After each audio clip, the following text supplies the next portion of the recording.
डेहो राज्य में जादूगरों की दुनिया रहस्यों और शक्तियों से भरी हुई थी, लेकिन जंगुक के लिए यह दुनिया एक दर्दनाक सपना बन चुकी थी।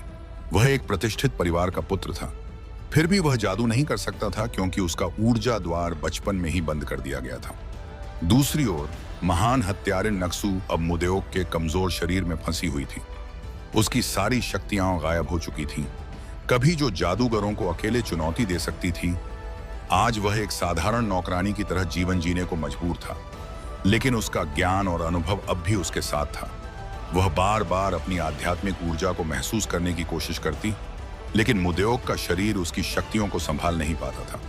जंगुक को यकीन था कि मुदेओक कोई साधारण नौकरानी नहीं है, इसलिए उसने मुदेओक से उसे प्रशिक्षण देने की विनती की।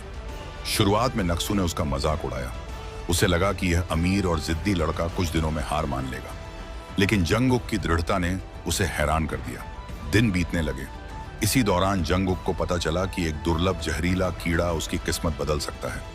यह इतना खतरनाक था कि इसे निगलने वाला इंसान मर भी सकता था, लेकिन अगर कोई जीवित बच जाए तो उसके शरीर की ऊर्जा जाग सकती थी। उसने जहरीले कीड़े को निगल लिया।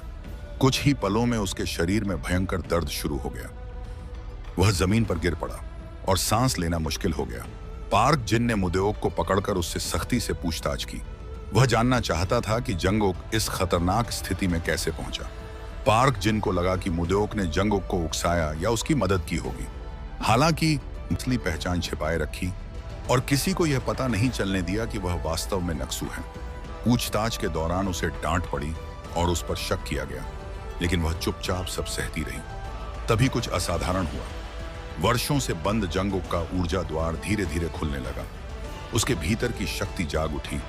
एक नई ऊर्जा उसके पूरे शरीर में बहने लगी। जब दर्द कम हुआ तो जंगुक ने महसूस किया कि वह बदल चुका है। उसकी आंखों में पहले से कहीं अधिक आत्मविश्वास था। मुदेओक ने उसे देखा और पहली बार उसके चेहरे पर गर्व की हल्की मुस्कान दिखाई दी। उसने समझ लिया कि यह लड़का साधारण नहीं है, उसके भीतर महानता छिपी हुई है। जंगुक अपनी नई यात्रा शुरू करने के लिए तैयार था।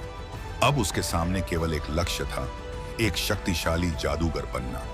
और मुदेओक, जो कभी केवल अपने बदले के बारे में सोचती थी, धीरे धीरे अपने शिष्य की सफलता की परवाह करने लगी थी। यहीं से उनकी अनोखी गुरु शिष्य की कहानी शुरू होती है, जो आगे चलकर दोस्ती, विश्वास और प्रेम में बदल जाती है।